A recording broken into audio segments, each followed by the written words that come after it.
हाँ जी। आज नया चैप्टर हम लोग देख रहे हैं। ये क्या है? धारा, विद्युत। और धारा तो कोई नई चीज़ नहीं है ना। ये जो आप पंखा चलते देख रहे हैं, ये स्क्रीन चलते देख रहे हैं, मोबाइल चलते देख रहे हैं, ये सब में क्या प्रवाहित हो रही है? धारा। ठीक है। लेकिन अभी जो हम धारा पढ़ रहे हैं, ये मोबाइल पंखे वाली नहीं है। ये इस तरह वाली है जो बैटरी से मिलती हो और सेल से मिलती हो। ये सेल समझ रहे हो ना?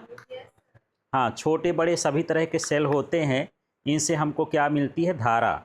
शुरुआत में इसी से बनती थी, जनरेटर वगैरह तो बाद में आया। तो आप लोग ये महसूस करते हो कि जब करंट लगता है तब जानते हो कि करंट है। अब मैं इसको पकड़ा हूँ, मुझे करंट नहीं लग रहा है, क्या इसमें करंट नहीं है? है। कैसे पता कर लेंगे यार? रिमोट में लगा के। कभी कुछ लोग अच्छा चाट के भी पता लगा लेते हैं, ठंडा ठंडा लगता है ये, है ना। जो आपके मोबाइल की बैटरी है, ये भी एक तरह का क्या है? स्रोत है धारा देने का। कुछ ऐसे होते हैं जो हमको झटके देते हैं, कुछ करंट, और कुछ करंट ऐसे होते हैं जिनमें हम छू सकते हैं। बिल्कुल, रोज़ तो चार्जर तो रोज़ रोज़ लगाते हो, सेल का इस्तेमाल करते हो, इनमें हमको शरीर का कोई नुकसान नहीं होता है। ठीक है। तो फिलहाल हम यही समझेंगे कि ये धारा होती क्या है। तो धारा वास्तव में एक तरह का आवेश है। क्या है? आवेश। ठीक है ना। और आवेश का प्रवाह जब होता है तभी वो क्या कहलाती है? धारा। अब बात करते हैं आवेश क्या होता है ना। तो पिछले चैप्टर में पढ़े कि जब हम किसी चीज़ का घर्षण करते हैं तो उससे इलेक्ट्रॉन या तो बाहर आ जाते हैं अंदर, तो इलेक्ट्रॉन ही क्या है? एक तरह का आवेश है। ठीक है। तो धारा की परिभाषा के लिए केवल ये सूत्र भर आपको ध्यान रखना है। ये आपको दिख रहा होगा, क्या लिखा है? I बराबर क्यू अपॉन टी। परिभाषा बाद में देखेंगे, क्योंकि परिभाषा से ही, वो सूत्र से ही परिभाषा बनती है। अब यहाँ I का मतलब क्या है? धारा। I का मतलब क्या है? विद्युत धारा है। फिलहाल यहाँ पर धारा बोलूँ तो समझ लेना विद्युत धारा की बात हो रही है। इसको कैपिटल आई से भी लिखा जाता है और स्मॉल आई से। तो कन्फ्यूज़न नहीं होना है कि यार कैपिटल आई से लिखूं कि स्मॉल आई से, जिससे आपका हाथ चल जाए। पर किसी में ऐसा नहीं कि किसी सवाल में आई है 3 जगह, तो एक में कैपिटल आई एक में स्मॉल आई, उस में पूरा एक जैसे होना चाहिए। तो कैपिटल बनाते हो कैपिटल, स्मॉल हो तो स्मॉल। यहाँ क्यू का मतलब क्या है? आवेश।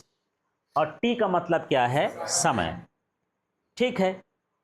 तो सीधा सीधा है, किसी चालक के परिच्छेद से एकांक समय में, ये बटे को क्या बोलते हैं? एकांक। पहले देखो, ठीक है, किसी चालक के परिच्छेद से एकांक समय में प्रवाहित आवेश की मात्रा को क्या कहा जाता है? धारा। ठीक है। फिर से बात करते हैं। पहले तो शर्त जोड़ देना है। शर्त क्या है? किसी चालक के परिच्छेद। अब परिच्छेद क्या होता है भाई? जैसे मान लो ये कोई तार है जिसमें धारा बहे, उसको तो चालक कहेंगे। ये जो सामने का हिस्सा है ना, वो भी क्या कहलाता है? परिच्छेद। पर जरूरी तो नहीं यार इतनी मोटी तार हो, ये बाल जैसे भी तार होती है, तो बाल में भी जो सामने का हिस्सा होगा उसको भी क्या बोल देंगे? परिच्छेद। तार मोटी हो सकती है और पतली भी हो सकती है। जो इधर का हिस्सा होता है उसे क्या कहा जाता है? परिच्छेद। इस परिच्छेद से कितने आवेश निकल रहे हैं वही क्या कहलाएगा? उसका धारा कहलाएगा। ठीक है। तो चलिए बात करते हैं फिर से। तो पहले छोटी परिभाषा बनाते हैं। एक तरह से इससे देखो, किसी चालक से प्रवाहित आवेश की मात्रा और समय अंतराल के अनुपात को क्या कहा जाता है? धारा। एक परिभाषा देखो सूत्र से बन रही है, सूत्र से भी परिभाषा बनती है। क्यू का मतलब क्या है? आवेश की मात्रा। कहाँ से बह रही है? चालक से।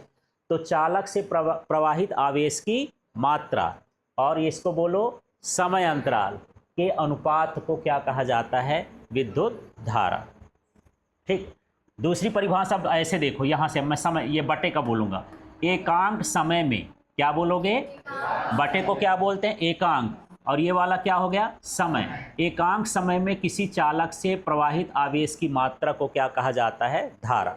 मैं ऊपर पढ़ ही नहीं रहा हूँ यार, बार बार मैं इसी को बता रहा हूँ। ठीक है, तो बोल लोगे? अब मैं जहाँ हाथ रखता हूँ वहाँ पर मैं अलग से ये लिख देता हूँ, I बराबर क्या हो गया, Q अपॉन T। इसका नाम लो एकांक, बस उसका नाम क्या बोलना है, एकांक। फिर इसका नाम लो समय में, फिर इसका नाम लो किसी चालक से प्रवाहित आवेश की मात्रा को क्या कहा जाता है, विद्युत धारा कहा जाता है। ठीक है, कभी कभी ऐसा भी बोल देते हैं, समय को दर भी बोलते हैं। तो आवेश प्रवाह की दर को विद्युत धारा कहते हैं, खाली स्थान में भरने के लिए आ जाता है, छोटी परिभाषा। तो क्या बोलोगे, आवेश प्रवाह की दर को क्या कहेंगे, विद्युत धारा। इतनी चीजें समझ में आई अब। ठीक है, अब चलिए इसमें हम देखते हैं विद्युत धारा की कुछ चीजें और। तो यहाँ पर जो I है, I का मतलब क्या होता है, विद्युत धारा। Q का मतलब क्या है, आवेश। और T का मतलब क्या है, समय। ठीक है, विद्युत धारा का SI मात्रा क्या होता है, एम्पियर। इसको किससे दर्शाते हैं, A से। एक साइंटिस्ट थे, है ना, एम्पियर, उन्हीं के नाम से इसका मात्रक बनाया गया है। ये अन्य मात्रक लिखा है कूलाम प्रति सेकेंड, भला कैसे आया होगा, सोच के कोई बता सकता है। हाँ, सूत्र से देखो, आवेश का मात्रक क्या होता है, कूलाम, और समय का मात्रक क्या होता है, सेकेंड, तो दूसरा मात्रक कूलाम सेकेंड होगा। अब इसकी ज़रूरत कहाँ पड़ती है, जैसे मान लो परीक्षा में आया विद्युत धारा, अब आपको जोड़ी मिलाना है उसके मात्रक से। अब मात्रक ढूंढ रहे हो एम्पियर, और एम्पियर दिए नहीं, तब उसकी जगह पर क्या दिया होगा, कूलाम प्रति सेकेंड दिया होगा। ठीक है, तो ये भी मात्रक होता है। अब हम जानना चाहते हैं कि 1 एम्पियर है क्या, तो परिभाषा कैसे करेंगे, इसी को लिख देना है। मेरे पास सूत्र क्या था यार, I बराबर Q अपॉन T। ये सूत्र से बहुत सारी चीजें बनती हैं, मात्रक भी बन जाता है, विमीय सूत्र भी बन जाता है, और है ना। तो देखते हैं, ये सूत्र हो गया। धारा का मात्रा क्या होता है, एम्पियर, ये लिखा मैं 1 एम्पियर। आवेश का मात्रा क्या होता है, 1 कूलाम, और समय का मात्रा क्या होता है, सेकेंड। तो जब मात्रक की परिभाषा आए तो सूत्र में सबके क्या लिख दो, मात्रक। ठीक, अब सीधा पढ़ना, देखो, यदि किसी चालक से 1 कूलाम आवेश 1 सेकेंड तक प्रवाहित हो तो उसमें बहने वाली धारा का मान 1 एम्पियर होता है। 1 एम्पियर की परिभाषा हो गई। हाँ बोलो तो यहाँ से, यदि किसी चालक में 1 कूलाम आवेश 1 सेकेंड तक प्रवाहित हो तो उसमें बहने वाली धारा का मान 1 एम्पियर होता है। अब मैं उल्टा यहाँ से पढ़ूंगा, मेरा मन नहीं कर रहा, मेरा दिमाग उल्टा चल गया। ऐसे बोल सकती हो, किसी चालक में 1 सेकेंड में 1 कूलाम आवेश प्रवाहित हो तो उसमें बहने वाली धारा 1 एम्पियर होती। ठीक है, अब यहाँ से भी बढ़ सकते हो, 1 एम्पियर वह धारा है जब 1 कूलाम आवेश 1 सेकेंड तक किसी चालक में प्रवाहित होता है। ऐसे चक्कर चलाना है, किस 3 तरह की परिभाषा चाहे जैसे दे सकते हो। ठीक है, तो अब मैं इधर से बोलता हूँ, बोलो तो यहाँ क्या बोलोगे, किसी चालक में 1 कूलाम आवेश तो उसमें प्रवाहित धारा का मान कितना होता है, 1 एम्पियर कहलाता है। अब यहाँ से चालू करो, किसी चालक में, ऐसे बोलो, किसी चालक में 1 कूलाम आवेश प्रवाहित हो तो उसमें बहने वाली धारा का मान, कैसे भी बोल सकते हैं। परिभाषा याद नहीं करना है, तरीका देखना। यदि एक तरह का जान लियो तो इसी तरह से पूरे फिजिक्स में परिभाषा देते हैं मात्रकों की। ठीक है, अब जो धारा की दिशा है, धारा कहाँ से कहाँ की ओर बहती है, ये इलेक्ट्रॉन के गति के कैसी होती है, विपरीत होती है। यदि इलेक्ट्रॉन है और इलेक्ट्रॉन इधर जा रहा है तो धारा की दिशा कहाँ मानी जाती है, इधर, उसके विपरीत दिशा में। ये है धारा की दिशा, माने धारा की दिशा इलेक्ट्रॉन के कैसी होती है, विपरीत। या कह सकते हो कि ये धनावेश से कहाँ की ओर होती है, ऋणावेश की ओर।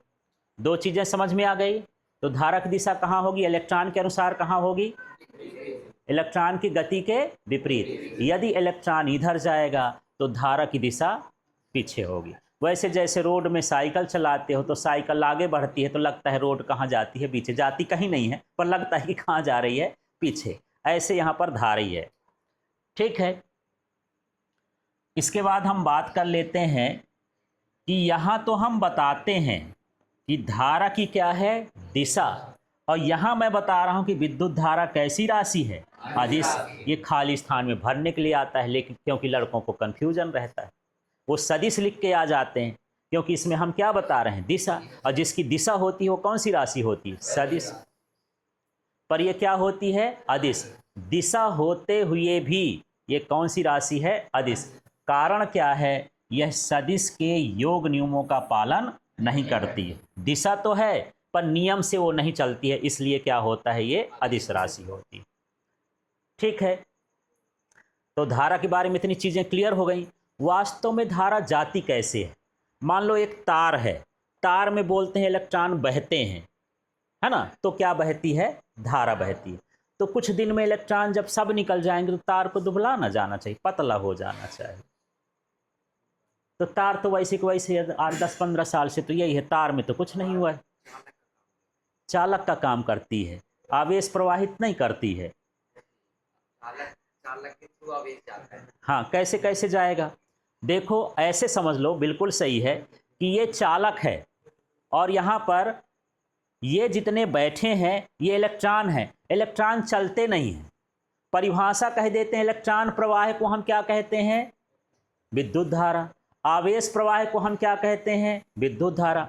वास्तव में होता ऐसा है कि मैं सोर्स हूँ जहाँ से बिजली बनती है, आवेश बनते हैं। जैसे यहाँ पावर स्टेशन है, तो पावर स्टेशन में कुछ जनरेटर होंगे, वो क्या बनाते हैं, आवेश। या फिर ये सेल ही है, तो इस सेल में कुछ केमिकल भरे होते हैं, वो केमिकल क्या बनाते हैं, आवेश।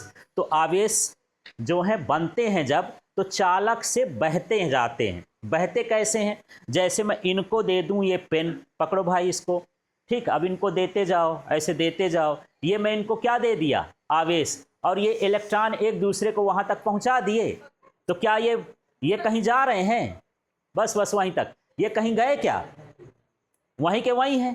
कौन गया, आवेश।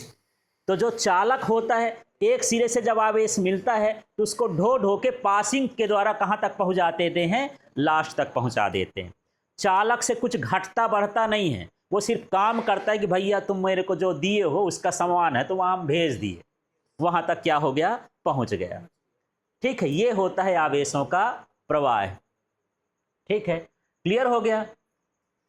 चलिए, तो धारा का मात्रक क्या हुआ, कैसी राशि होती है, एम्पियर के अलावा क्या मात्रक हो सकता है। ठीक है, इसका सूत्र क्या होता है,